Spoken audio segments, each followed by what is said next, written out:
Hello everyone, my name is Aakriti Mishra. Welcome back to my channel. तो आज हम अपने हिस्ट्री के सेकंड चैप्टर को पढ़ने वाले हैं। सो लेट अस स्टार्ट, जिसका नाम है राइटिंग एंड सिटी लाइफ। इस चैप्टर में हम लोग मेसोपोटामिया नाम के रीजन के बारे में बात करने वाले हैं। मेसोपोटामिया अगर हम बात करें तो वो आज के प्रेजेंट डे में रिपब्लिक ऑफ इराक में है। इराक आपका जोग्राफिकली डाइवर्स है, वहाँ पर जोग्राफिकल डाइवर्सिटी हमें बहुत देखने को मिलती है। मेसोपोटामिया की अगर हम बात करें तो ये आपका इधर ही इसी कंट्री में है एंड ये दो रिवर्स के बीच में है, टिग्रीस और यूफ्रेट्स। आप मैप में भी देख सकते हो मेसोपोटामिया, जो कि आपके दो रिवर्स के बीच में है। एक का नाम है टिग्रीस और एक का नाम है यूफ्रेट्स। तो हम मेसोपोटामिया के बारे में ही इस पूरे चैप्टर में डिस्कस करने वाले हैं। So yes, this was the introduction. अब अगर हम बात करें मेसोपोटामिया नेम हमने कैसे डिराइव करा है, तो ये दो ग्रीक वर्ड से हमने डिराइव करा है। एक है आपका मेसोस और एक है आपका पोटामोस। मेसोस का मतलब होता है मिडिल यानी कि बीच में, और पोटामोस का मतलब होता है रिवर यानी कि नदी।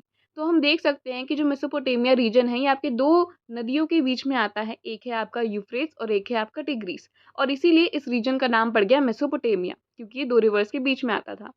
अब अगर हम शुरुआती दौर की बात करें यानी कि in the beginning of era, तो जो इसका सदर्न रीजन था यानी कि मेसोपोटामिया का जो सदर्न रीजन था, उसको हम लोग सुमेर और अक्कड़ कहते थे। लेकिन धीरे धीरे आगे जाके आफ्टर 2000 बीसीई हम लोग इसे कहने लगे बेबीलोन, जो कि एक इम्पॉर्टेंट सिटी की तरह इमर्ज होता है मेसोपोटामिया के सदर्न रीजन में। तो अभी हमने क्या जाना? अभी हमने जाना कि मेसोपोटामिया इराक में है। ठीक है, रिपब्लिक ऑफ इराक में हमारा मेसोपोटामिया है। दो रिवर्स के बीच में है, एक का नाम है टिग्रीस और एक का नाम है यूफ्रेट्स। इसका नेम ऐसे डिराइव होता है कि मेसोस का मतलब होता है मिडिल और पोटामोस का मतलब होता है रिवर। ये दोनों ग्रीक वर्ड्स हैं और इन्हीं से हमारा ये नेम डिराइव हुआ है। अब जो सदर्न रीजन है मेसोपोटामिया का, उसको हम लोग सुमेर और अक्कड़ बुलाते थे, और आगे जाके आफ्टर 2000 बीसीई हम लोग इसको बेबीलोन बुलाने लगे, जो कि एक इंपॉर्टेंट सिटी की तरह इमर्ज होता है मेसोपोटामिया के सदर्न रीजन में।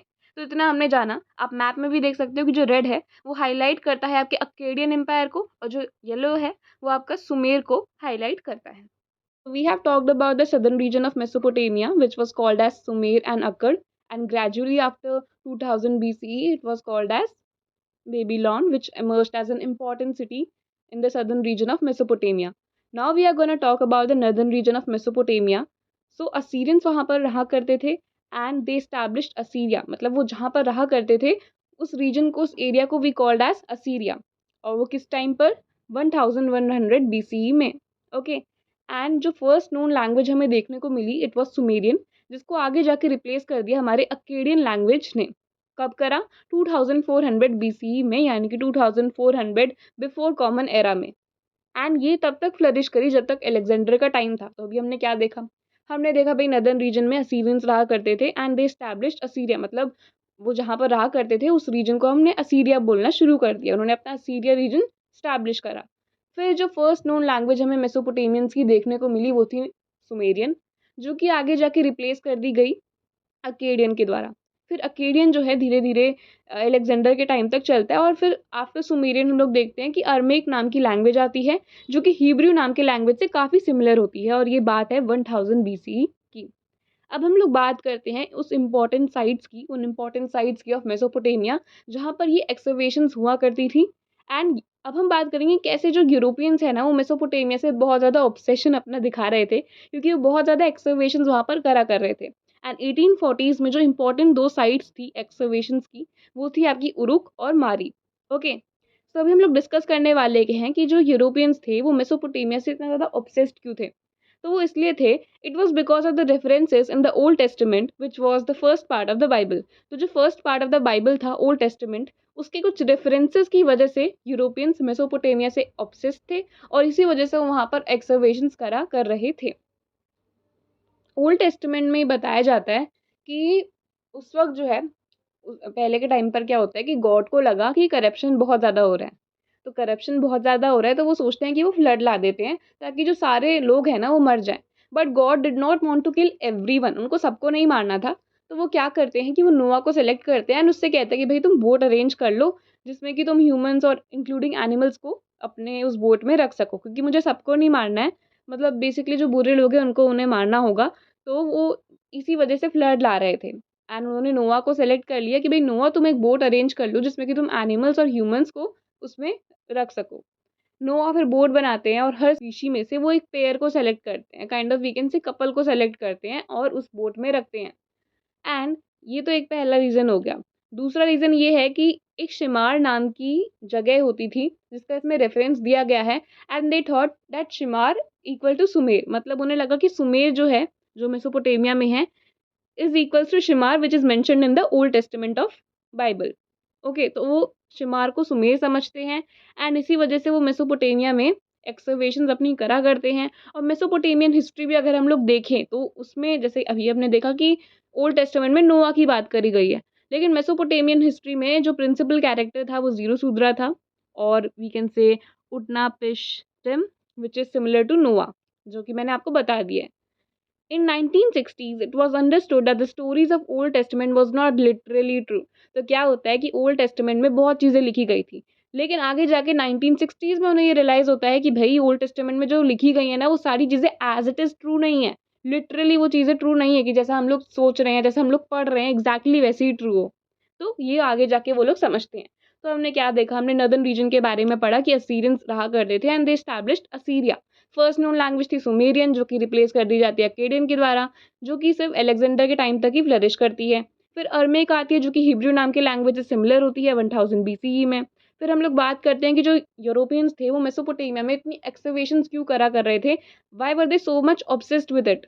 तो ऑब्सेशन का रीज़न भी हमने देख लिया, ओल्ड टेस्टामेंट जिसमें कि नोआ की बात करी गई थी, जो कि मैंने आपको बता दिया है। दूसरा रीज़न था कि ओल्ड टेस्टामेंट में शिमार नाम की जगह के बारे में डिस्कस करा गया था, जिसको उन्होंने सुमेर समझा था। एंड मेसोपोटामियन हिस्ट्री में भी अगर हम लोग देखें तो जैसे ओल्ड टेस्टामेंट में नोआ की बात करी गई थी, तो मेसोपोटामिया में ज़ीरोसूद्रा की बात करी गई थी। तो इसी वजह से ये लोग थोड़ी सिमिलैरिटी देखते हैं and that's why they used to excavate in Mesopotamia. And 1960s में वो समझ जाते हैं कि हाँ भाई, जो चीज़ें उसमें मेंशन करी गई हैं वो एज़ इट इज़ ट्रू नहीं है। ओके, अब हम बात करते हैं मेसोपोटामिया के ज्योग्राफिकल फीचर्स की। तो मैंने आपको बताया कि मेसोपोटामिया आपकी रिपब्लिक ऑफ इराक में है, जो खुद ही बहुत ज़्यादा ज्योग्राफिकली डाइवर्स है। वहाँ पर हमें ज्योग्राफिकल डाइवर्सिटी देखने को मिलती है, जैसे कि हमारे इंडिया में भी है। इंडिया में डेजर्ट भी है, इंडिया में माउंटेन्स भी हैं, इंडिया में प्लेट्यूज भी है और इंडिया में प्लेन्स भी हैं। वैसे ही आपका थोड़ा बहुत हम कह सकते हैं इराक भी है। अगर हम बात करें नॉर्थ ईस्टर्न रीजन की, तो वहाँ पर हमें अंडुलेटिंग प्लेन्स देखने को मिलेंगे, यानी कि प्लेन रीजन देखने को मिलेगा।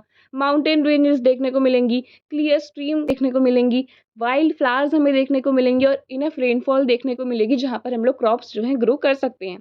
एग्रीकल्चर की अगर हम लोग बात करें तो ये 6000 और 7000 बीसीई में नॉर्थ ईस्टर्न रीजन में शुरू हुआ था। ओके, अब हम बात करते हैं नॉर्थ की। तो नॉर्थ में हमारे कुछ ऐसे स्ट्रेचेस रहा करते थे जो कि थोड़े अपलैंड थे, ठीक है? एंड उनको हम लोग स्टीप्स बुलाने लगे। एंड यहाँ पर एग्रीकल्चर से ज़्यादा लोग एनिमल हर्डिंग को ज़्यादा प्रेफर करा करते थे। And animal herding we can say offers people a better livelihood than agriculture. तो बेसिकली मेसोपोटामिया के नॉर्दर्न रीजन में क्या होता था कि एनिमल हर्डिंग लोगों के लिए एग्रीकल्चर से भी ज़्यादा अच्छा लाइवलीहुड था। एंड विंटर रेन्स के बाद क्या होता था, जब सर्दियों में बारिश हो जाया करती थी, तो उसके बाद जो शीप हुआ करते थे, जो गोट्स हुआ करते थे, वो ग्रासेस वगैरह में फीड करा करते थे। ओके, अब हम बात करते हैं ईस्टर्न रीजन की। तो ईस्टर्न रीजन में हमें टिग्रीज़ की ट्रिब्यूटरीज़ देखने को मिलती है। हमें पता है ना कि मेसोपोटामिया 2 रिवर्स के बीच में है। तो टिग्रीज़ जो रिवर है उसकी ट्रिब्यूटरीज़ हमें ईस्टर्न रीजन ऑफ मेसोपोटामिया में देखने को मिलती है। वैसे तो अगर हम बात करें सदर्न रीजन में, तो वहाँ पर डेज़र्ट था। डेज़र्ट इतने ज़्यादा जो है हम डेवलप तो नहीं देखे हैं आज तक। लेकिन यहाँ पर सदर्न रीजन ही डेवलप था, बल्कि वहाँ पर ही पहली राइटिंग और सिटीज़ हमें देखने को मिली। और इसलिए देखने को मिली क्योंकि वहाँ पर आपकी 2 रिवर्स आती थीं, यूफ्रेट्स और टिग्रीज़, जो कि अपने साथ बहुत ज़्यादा सिल्ट लेकर आया करती थी, जिसकी वजह से फर्टाइल सॉइल डिपॉज़िट हुआ जाता था। And after the Euphrates enter desert, its water flows out into small channels. तो जब यूफ्रेट्स नदी आया करती थी तो उसके स्मॉल स्मॉल चैनल्स बन जाया करते थे and these channels functions as irrigation channels. और इसी चैनल्स को हम लोग यूज़ करने लगे, यानी कि वो लोग यूज़ करने लगे इरिगेशन पर्पसेस के लिए।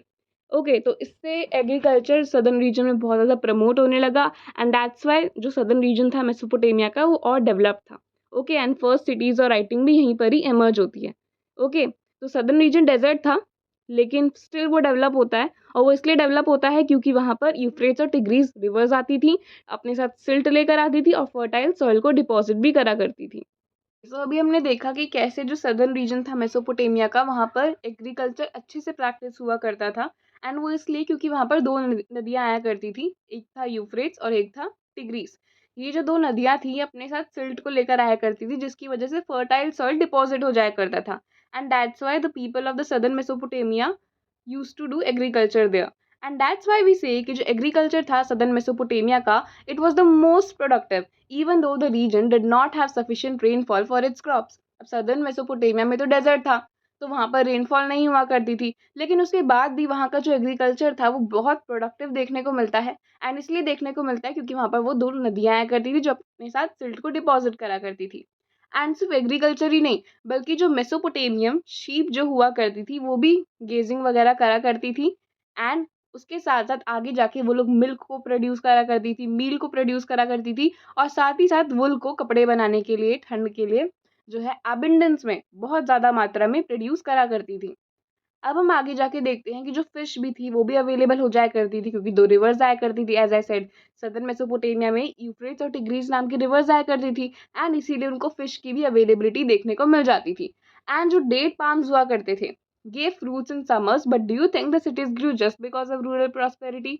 जो फ़िश वगैरह थी ना, वो रिवर्स से हमें अवेलेबल हो गई। एंड जो डेट पाल्म्स थे, they also give fruits in summers, मतलब समर्स में वो भी फ्रूट्स का काम कर दिया करते थे। बट आपको क्या लगता है कि जस्ट बिकॉज़ वहाँ पे एग्रीकल्चर अच्छा था, वहाँ पे लोग ज़्यादा रहने लगे, इसी वजह से वहाँ पर जो है अर्बनाइज़ेशन हुआ और इसी वजह से वहाँ पर सिटीज़ इमर्ज हुई? तो ऐसा नहीं है। रूरल प्रॉस्पेरिटी यानी कि क्योंकि गाँव के इलाके जो हैं ज़्यादा अच्छे से डेवलप करने लगे, दैट डज़न्ट मीन कि वहाँ पर सिटीज़ ग्रो करने लग गई। सिटीज़ के ग्रो होने का रीज़न रूरल प्रॉस्पेरिटी नहीं है। ओके, इसमें यही पूछा गया है कि do you think the cities grew just because of rural prosperity? आपको क्या लगता है कि जो सिटीज़ हैं वो सिर्फ़ रूरल प्रॉस्पेरिटी से ही ग्रो करी हैं? तो ऐसा नहीं है। सिटीज़ जो हैं वो डेवलप करी हैं, लेकिन सिर्फ़ इसलिए नहीं क्योंकि वहाँ पर एग्रीकल्चर था और वहाँ पर जो है लोग ज़्यादा रहने लग गए और शीप वग़ैरह जो हैं ये सब प्रोड्यूस करने लगे, तो ये रीज़न्स नहीं थे। रीज़न्स हम लोग आगे पढ़ेंगे। अर्बनाइज़ेशन। तो अर्बनाइज़ेशन का मतलब क्या है?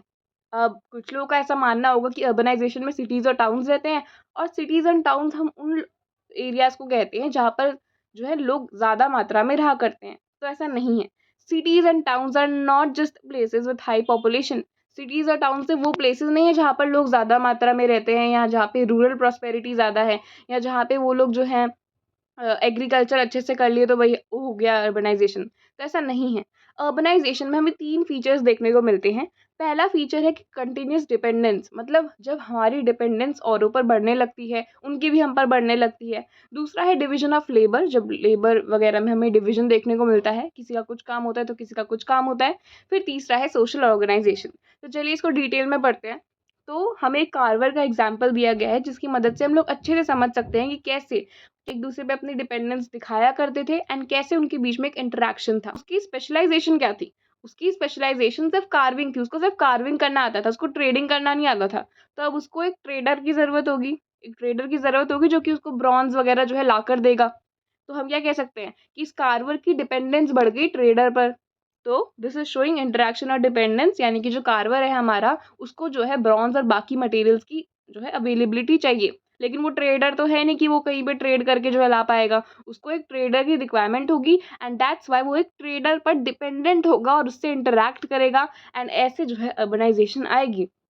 दूसरा पॉइंट ये है, अब इसी एग्जांपल को अगर हम लेकर चलें तो हमें डिवीज़न ऑफ लेबर देखने को मिल रहा है। किसी का काम है कि वो कुछ सामान लाकर दे दूसरी रीजन से, किसी का काम है कि वो कोई चीज़ बनाए, और किसी का काम है कि वो कोई चीज़ बेचे। तो आप एक डिवीज़न ऑफ लेबर यहाँ पर देख सकते हो। ट्रेडर का अलग काम है, कार्वर का अलग काम है, तो ये एक डिवीज़न ऑफ लेबर है। तीसरा है सोशल ऑर्गनाइज़ेशन। तो जैसे कि fuel, metals, various stones come from different places, thus organized trade and storage is necessary. अभी जो फ्यूल होते थे, जो मेटल्स होते थे, जो भी मिनरल्स वगैरह हुआ करते थे, ये डिफरेंट डिफरेंट प्लेसेस से, डिफरेंट डिफरेंट जगहों से आया करते थे, एंड इसीलिए इनको स्टोर करने के लिए भी हमें बहुत चीज़ों की ज़रूरत होती थी। एक ऑर्गेनाइज्ड ट्रेड और स्टोरेज की ज़रूरत होती थी। ओके, ये 3 मेजर फीचर्स हैं आपके अर्बनाइजेशन के। पहला ये है कि एक इंटरैक्शन और एक डिपेंडेंस होनी चाहिए, जैसे कि कार्वर की ट्रेडर पर हो गई थी। दूसरा है डिवीज़न ऑफ लेबर होना चाहिए, कोई कोई चीज़ लाकर दे रहा है, कोई कोई चीज़ बना रहा है, और कोई क्या कर रहा है, कोई बेच रहा है उस चीज़ को। तो इन तीनों में डिफरेंस है, राइट? इन तीनों के वर्क में डिफरेंस है, and that's why we say कि डिवीजन ऑफ लेबर है। तीसरा पॉइंट है सोशल ऑर्गेनाइजेशन। तो फ्यूल वगैरह ये जो चीज़ें डिफरेंट प्लेसेस से आया करती थी, उनको स्टोर करना भी एक इम्पॉर्टेंट पॉइंट था, एंड उसकी ट्रेड वगैरह भी जो है ज़रूरत हो जाती थी उसको ट्रेड वगैरह करने की। तो इन सारी चीज़ों का जो है एक अच्छा ऑर्गेनाइजेशन होना चाहिए, राइट? तो ऐसे आता है आपका urbanization. Okay, such system some people give commands. Okay, तो हम पहले पॉइंट इसमें ये अर्बनाइजेशन का ही गिवन है कि अर्बनाइजेशन में क्या होता है कि कुछ लोग कमांड देते हैं और कुछ लोग उसे ओबे करते हैं। अब जैसे कि कारवर ने बोला मुझे ये सामान चाहिए, तो ट्रेडर उसे ला के देगा, तो काइंड ऑफ हम कह सकते हैं कमांड दिया उसने और उसको कोई चीज़ मिल रही है, मतलब कोई उसका जो ऑर्डर है उसे ओबे करके उसे ला कर दे रहा है। एंड ये चीज़ें हमें कैसे देखने को मिली? ये चीज़ें हमें रिटन रिकॉर्ड्स की वजह से देखने को मिली। पर कमांड्स और ओबे का भी एक काइंड ऑफ सिस्टम डेवलप हो गया था, and that's why we say कि कैसे अर्बनाइजेशन आता है। ठीक है? अब हम बात करते हैं वर्क का स्टैच्यू की, तो आप इसको रीड कर सकते हो। तो इसमें एक वुमेन का हेड हमें दिखता है जो कि मार्बल से बना हुआ है, और ये उरुक में हमें देखने को मिलता है 3000 बीसीई में। ओके, ये मार्बल का बना हुआ है और ये हमें उरुक रीजन में देखने को मिलता है, जहाँ पर आपकी एक्सकवेशंस भी हो रही थी आर्कियोलॉजिकल, राइट? अब इसके जो आईज़ और आईब्रोज है ना, वो आपके लापिस लज़ूली से बने हैं। लापिस लज़ूली एक मिनरल है, तो उससे जो है आपका इसके आईज़ और आईब्रोज बने हैं। एंड इसका जो व्हाइट है ना, लाइक आपका आईज़ का जो व्हाइट पोर्शन होता है, वो इसका शेल से बना है। एंड जो ब्लैक पोर्शन होता है ना आई का, वो इसका बना है ब्यूटामिन से। ब्यूटामिन एक कोल का ही पार्ट होता है। ओके, तो ब्यूटामिन से इसका आई का ब्लैक पार्ट बना है, और जो व्हाइट पार्ट होता है आई का, वो इसका शेल से बना है। And there is a groove along the top of the head perhaps for an ornament. तो एक ग्रूव आप देख सकते हो इधर, एक देख सकते हो रेड रेड सा आपको थोड़ा दिख रहा होगा ऊपर इसी स्टैच्यू में। तो वो ग्रूव भी इसलिए क्योंकि शायद वहाँ पर ये लोग कुछ ऑर्नामेंट वगैरह पहनाया करते थे। अब जब हमें ये स्टैच्यू मिला तो इसी हालत में मिला, लेकिन पहले लोग इसमें ऑर्नामेंट्स वगैरह भी लगाया करते थे। There is a world famous piece of sculpture admired for the delicate modelling of the women's mouth, chin and cheeks. तो इसको बहुत ही अच्छे से मॉडल करा गया है, मार्बल से बनाया गया है। आइस का वाइट पोर्शन शेल से बना है, और आइस का जो काला काला पोर्शन होता है वो आपका बाइटुमिन से बना है। बाइटुमिन आपका कोल का ही पार्ट होता है, मतलब कोल का ही, हाँ, कोल ही होता है आपका बाइटुमिन। एक टाइप ऑफ कोल होता है, we can say not part, it is a type of coal. Okay, and हाँ, इतना आप इसको पढ़ लेना एक बार। अब हम बात करते हैं कि कैसे वहाँ पर गुड्स की मूवमेंट हुआ करती थी, यानी कि सामानों की मूवमेंट हुआ करती थी, और कैसे जो है वहाँ पर कम्युनिकेशन डेवलप हुआ करता था। तो जब का मेसोपोटामिया था ना, वहाँ पर फूड रिसोर्सेज तो बहुत ज़्यादा थे, खाने की चीज़ें वहाँ पे बहुत ज़्यादा थी, वहाँ पर एग्रीकल्चर वगैरह अच्छे से हुआ करता था, तो it was rich in food resources. But there were less mineral resources in Mesopotamia. Mesopotamia में जो मिनरल की कमी थी ना, वो बहुत ज़्यादा थी। फूड की कमी नहीं थी, लेकिन मिनरल्स की कमी थी। तो ये लोग क्या करा करते थे, ये लोग ट्रेडिंग करा करते थे। ट्रेडिंग क्या होता है? Exchange of goods, right? तो ये लोग क्या करा करते थे, जैसे कि जो आपके हैं टर्की वगैरह के रीजन्स, उनके पास फूड रिसोर्सेज कम हुआ करते थे और मिनरल्स ज़्यादा हुआ करते थे। तो मेसोपोटामियंस क्या करा करते थे, वो लोग फूड को एक्सपोर्ट करा करते थे टर्की वगैरह रीजन्स में, जहाँ पर इसकी कमी है, एंड बदले में उनसे मिनरल्स ले लिया करते थे। क्योंकि देखो, मेसोपोटामिया को मिनरल्स की रिक्वायरमेंट थी, एंड टर्की वालों को फूड की रिक्वायरमेंट थी। तो ये दोनों अपनी रिक्वायरमेंट ऐसे फुलफिल करते हैं कि मेसोपोटामिया उनको फूड दे देता है, एंड बदले में, क्योंकि टर्की लोगों के पास मिनरल ज़्यादा थे, तो वो बदले में मेसोपोटामियंस को दे देते हैं। तो दोनों की जो नीड्स है ना, वो फुलफिल हो जाती है। ओके, फिर से समझा देती हूँ। मेसोपोटामियंस क्या करा करते थे, वो लोग फूड रिसोर्सेज को एक्सपोर्ट करते थे, क्योंकि वो फूड रिसोर्सेज उनके पास ऑलरेडी बहुत ज़्यादा थे, एबंडेंस में थे। एंड जो टर्की लोग थे, वो अपने मिनरल रिसोर्सेज को इनको एक्सपोर्ट करते थे, क्योंकि उनके पास मिनरल्स जो थे वो ज़्यादा थे, एंड उनको फूड की ज़रूरत थी। तो इन मेसोपोटामियन से फूड लेकर वो लोग मिनरल्स को मेसोपोटामियंस को दिया करते थे। ओके, तो मेसोपोटामियंस आपके एक्सपोर्ट करा करते थे एबंडेंट टेक्सटाइल्स, एग्रीकल्चरल प्रोड्यूस। तो ये आपके टेक्सटाइल्स और एग्रीकल्चरल प्रोड्यूस को जो है एक्सपोर्ट करा करते थे, यानी कि दूसरी कंट्रीज में बेचा करते थे, है ना, एक्सपोर्ट करा करते थे। एंड बदले में उनसे क्या लिया करते थे, बदले में उनसे ये लोग वुड लिया करते थे, कॉपर लिया करते थे, टिन लिया करते थे, और सिल्वर, गोल्ड, शेल, ये सारे वेरियस स्टोन्स वगैरह ये जो लोग हैं लिया करते थे। इससे टर्की वालों की भी रिक्वायरमेंट फुलफिल हो जाया करती थी, एंड मेसोपोटामियंस की भी रिक्वायरमेंट मिनरल्स की फुलफिल हो जाया करती थी। अब हम बात करेंगे development of writing, but in the next video of part 2 of this chapter. तब तक के लिए bye bye, see you soon with the next video, and do not forget to like, share and subscribe.